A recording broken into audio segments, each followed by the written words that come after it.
তিন শ্রেণীর মানুষ জান্নাতে যাবেই, তার এক শ্রেণীর মানুষ অপর নারীকে দেখে চক্ষু নিচু করে যে একটু লজ্জা করে চলেন। বউ দিয়ে বাজার করেন কেন? গাজীর বাড়ি অনেক টাকা পয়সা রেখেছেন, কাজের লোক দিয়ে বাজার করেন। কই আমাদের তো একদিনও বাজার না গেলেও চলে, তো চলছে তো আমাদের। আপনাকে বউ পাঠাতে হচ্ছে কেন বাজার করতে? মেয়ে কেন বাজারে যাচ্ছে? রাস্তাতে মেয়ে কেন ধাক্কা খাচ্ছে?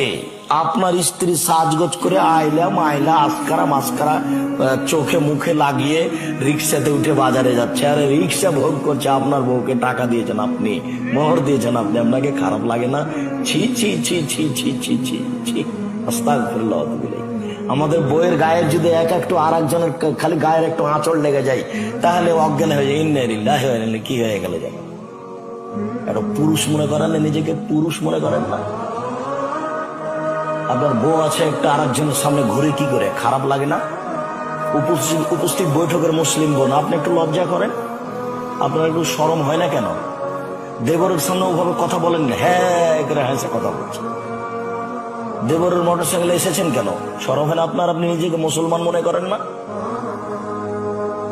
দেবরের সাথে চাপাচাপি করে এসেছেন কেন?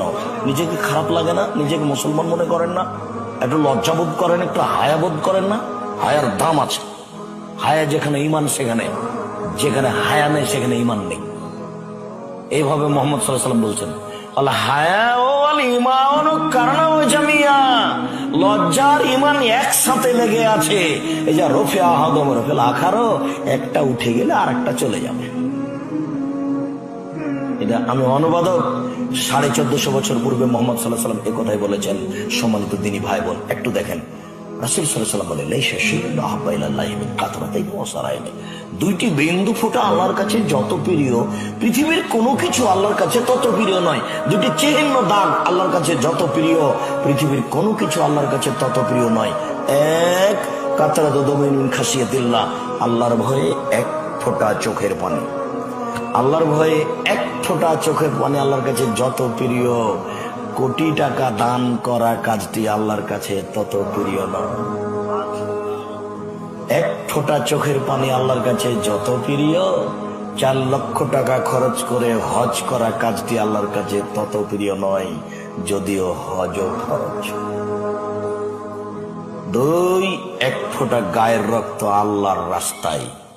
3 যুদ্ধে নেমে ফেটে যাওয়া কেটে যাওয়া দাগ। 4 ইবাদত বান্দেগি করতে করতে কপালের দাগ। ইবাদত বান্দেগি করতে করতে পায়ের টাকনোর দাগ, শরীরের দাগ। এই 4টা জিনিস আল্লাহর কাছে যত প্রিয়, পৃথিবীর কোনো কিছু আল্লাহর কাছে তত প্রিয় নয়। তার মধ্যে 1 নম্বরে যেটা, সেটা সবাই পারবে। বলেন তো 1 নম্বরে কি? এক ফোঁটা চোখের পানি। আজকের আলোচনার শেষ হাদিস।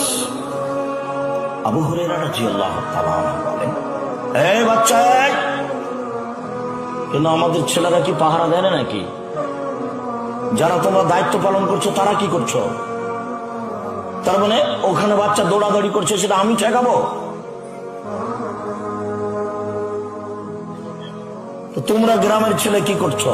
তোমাদের তো আজকে বক্তব্য শুনে, সেদিন তো ফিরোজ আলীতে গেছিলে শুনতে, তা আজকে কেন?